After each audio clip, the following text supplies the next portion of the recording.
Actually, no. Let's not give a little shout out to her. Just because we don't have any friends doesn't mean we can't Red try Lobster, a.k.a. Gingerbread Boy. Yo, she's part of the hater crew. Hater, oh. You hate us because we're trying to holler at the homies. Good morning, this is Kayleigh Rogers. You're listening to The Morning Buzz on Radio.org.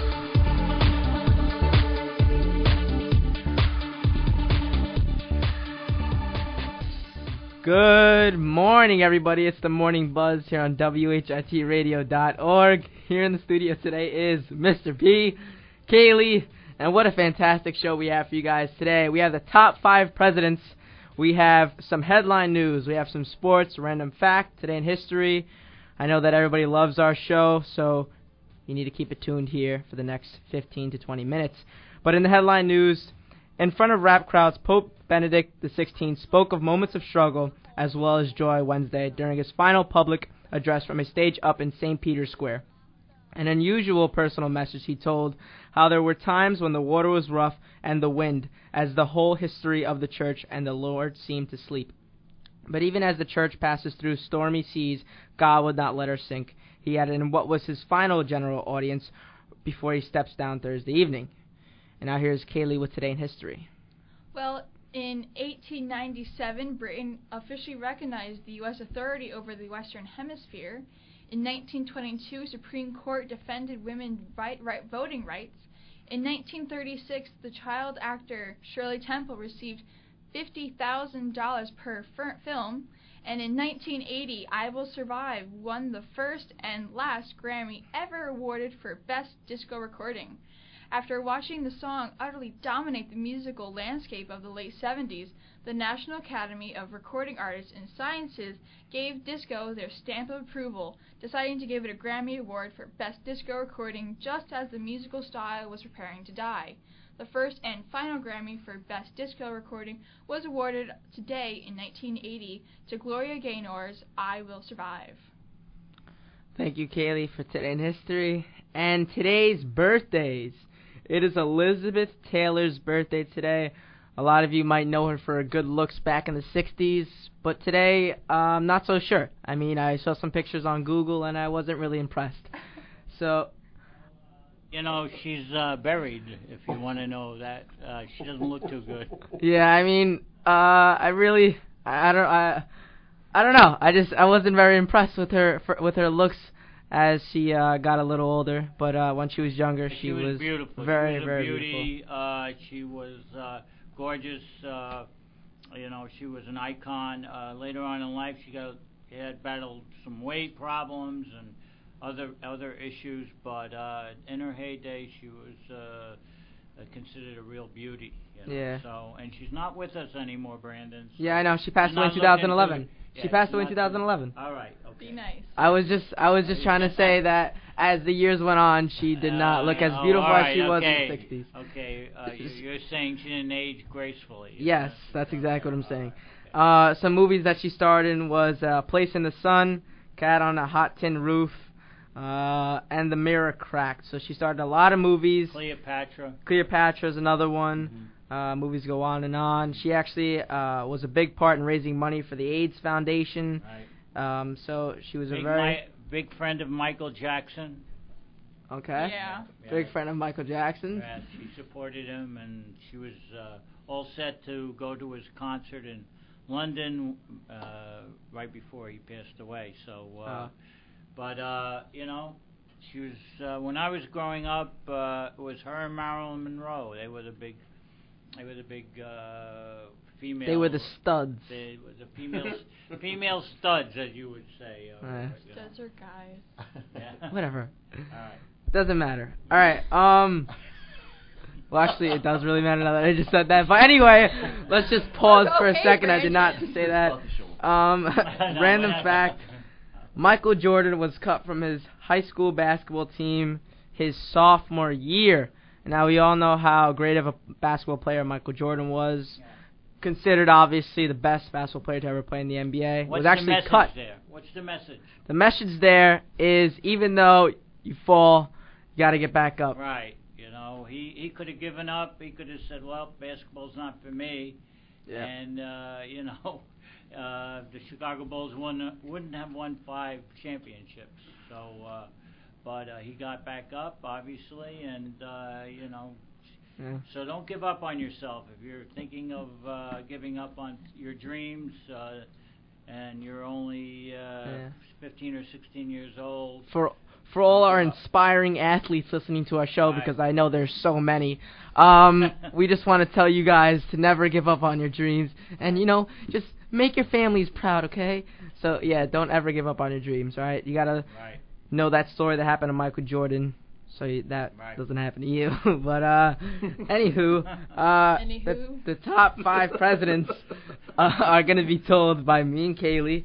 I guess we'll go with Kayleigh first. She's gonna give us her top 5, and then I'll give you our top 5. We'll talk about it for a little.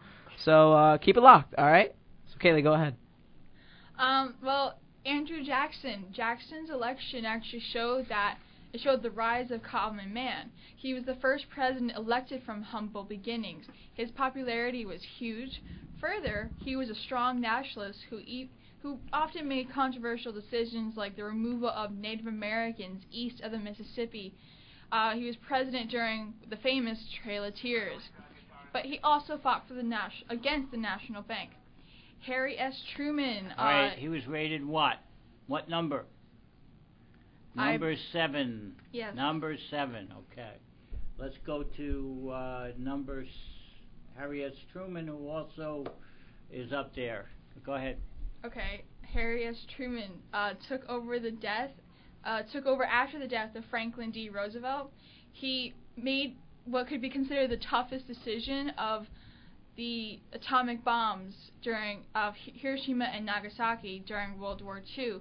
Well, he made the decision to drop those bombs. Yeah, it could be controversial that he made that was the hardest decision to make, to actually stamp to let them do that. And if you watched Oliver Stone's movie on, he has hour-long documentaries on history. He believes that they weren't necessary, that those decisions were not necessary to end the war with Japan, but that's very controversial. Yeah. He was also there during the beginning of the Cold War. Right. Woodrow Wilson... number 8, yes. Harry S. Truman, number 8. Now we go to number 6, Woodrow Wilson. Right. Go ahead.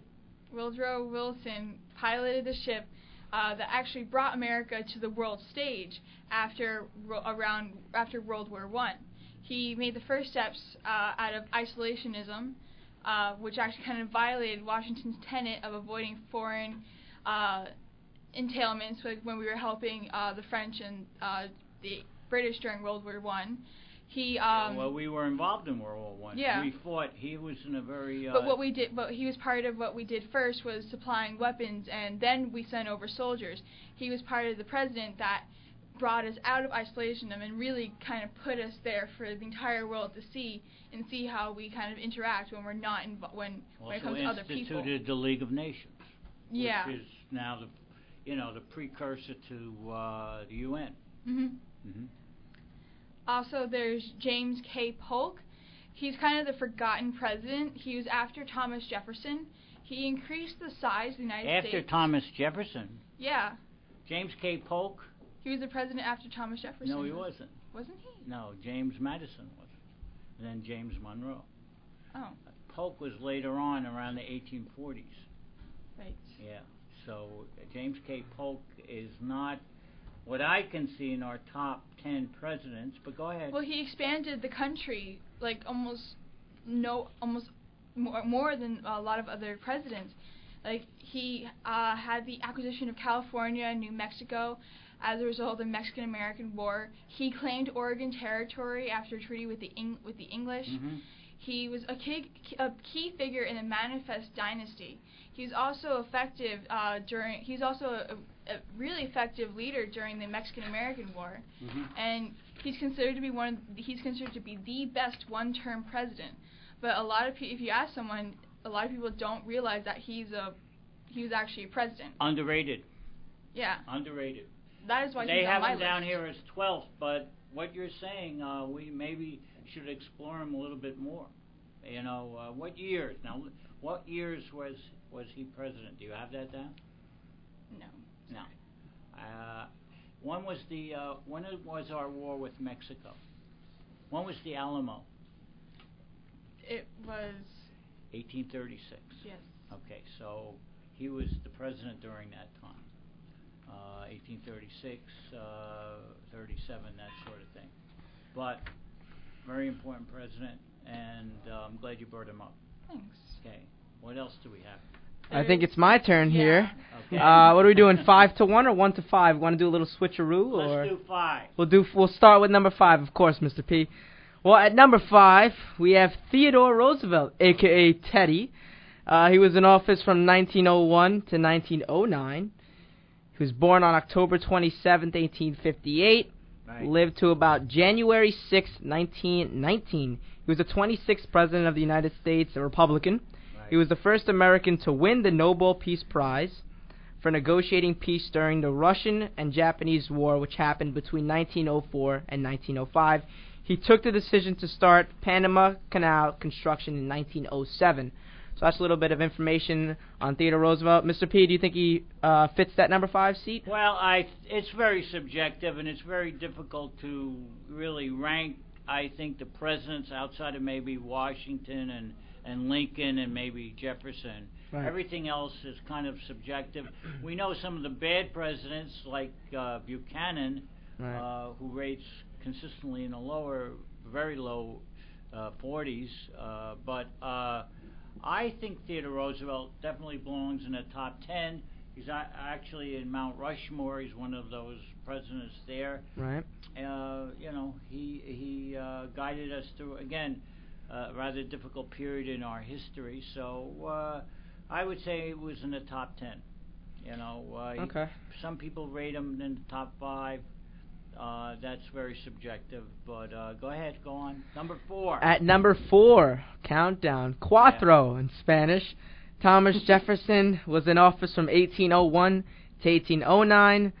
He was born April 13, 1743, lived to July 4th, 1826.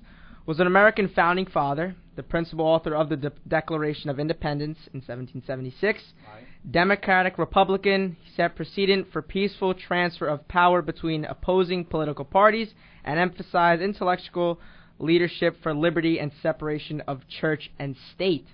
And what did he write? The Declaration of Independence? I said that. Okay, all right. Obviously, I'm not listening. You're not listening to me, Mr. P. Again, Thomas Jefferson also expanded our country double through the purchase of the Louisiana Purchase, and he got a big break there because Napoleon needed the money. He was embroiled in wars in Europe, so we got the Louisiana Purchase, and he was a visionary. He saw the United States, not just the 13 continental states. He saw the entire United States stretching from the Atlantic Ocean to the Pacific Ocean. He funded the expedition with Lewis and Clark. Lewis and Clark. Thank you. I couldn't find that Clark name wasn't coming to me, but he funded that. He saw the importance of that, and that expedition was incredible, considering they had no idea past the Mississippi River what they were facing. There was no emails back then, or cell phones, or even a telegraph. There was no way to communicate, really. So Thomas Jefferson, in my opinion, should be ranked about number 3. Well, speaking of number 3, George Washington is at number 3. Okay. He was in office from 1789 to 1797. He was born February 22nd, 1732, lived to December 14, 1799, was one of the founding fathers of the United States. He was the first president of the United States of America. He refused to be affiliated with any party. He is among the most loved American presidents as he set America on course to become a great democratic republic. So I think George Washington sits very nicely at 3.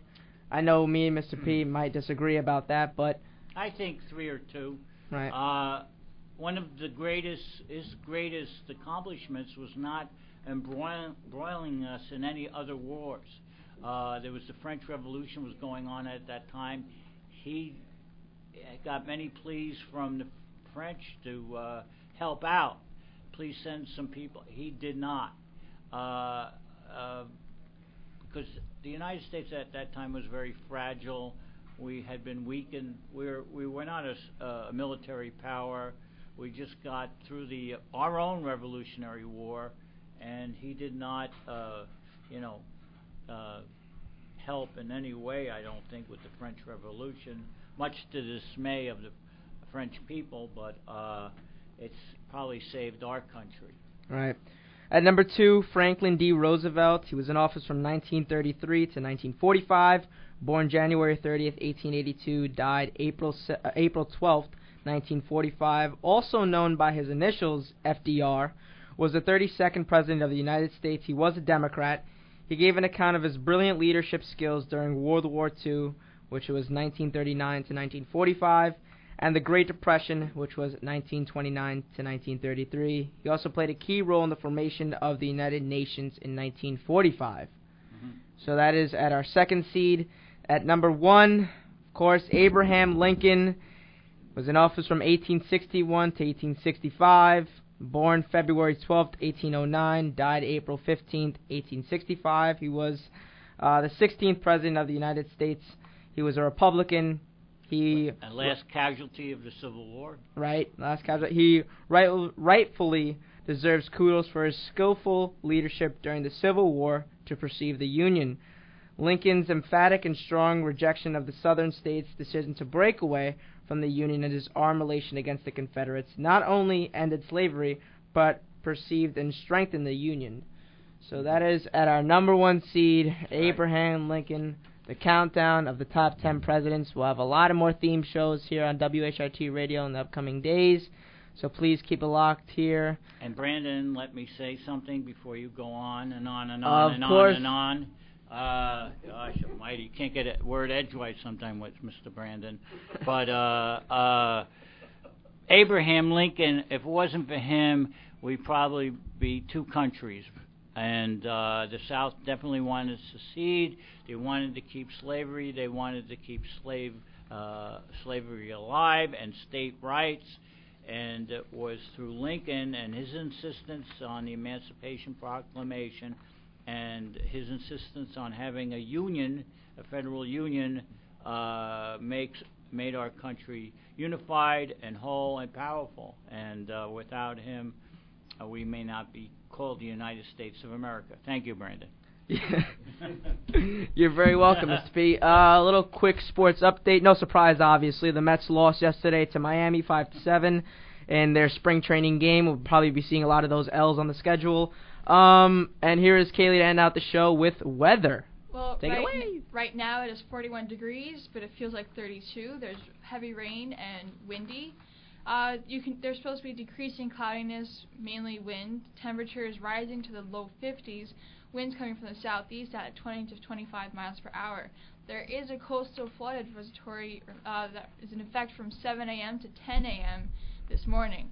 So you can blame Winter Storm Ricky for all this rain. Tomorrow, more rain showers in the morning, becoming a little bit less heavy around the afternoon. The high will be 49 degrees. Winds coming from the southwest at 5 to 10 miles per hour. They're calling this Ricky? Winter Storm Ricky. It's the one that caused so much problems. When have they started calling winter storms by names? This year, last year? Several years ago, like with Hurricane Katrina. Yeah. Well, that was a summer storm. Hurricanes. But a lot of the big storms that come up, like from any big storm, they give it a name. Recently, I don't ever recall them naming winter storms. Isn't it whoever tracks the storm or kind of finds out about it first, and then they give it the name of that person?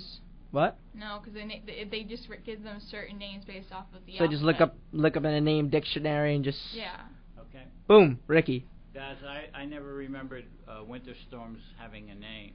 Just the hurricane. I guess it's the first time for Mr. P. Well, I mean, I've heard it this year and last year, but I didn't really hear it before then, so that's what I'm saying. And we're getting a little bit of a taste of it here in High Tech. We have about a 2-block swimming pool If anybody's feeling a little hot, you can take a dip.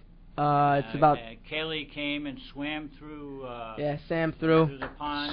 She swam right next to a canoe that she could have gotten on, but decided to be heroic and swim by the canoe.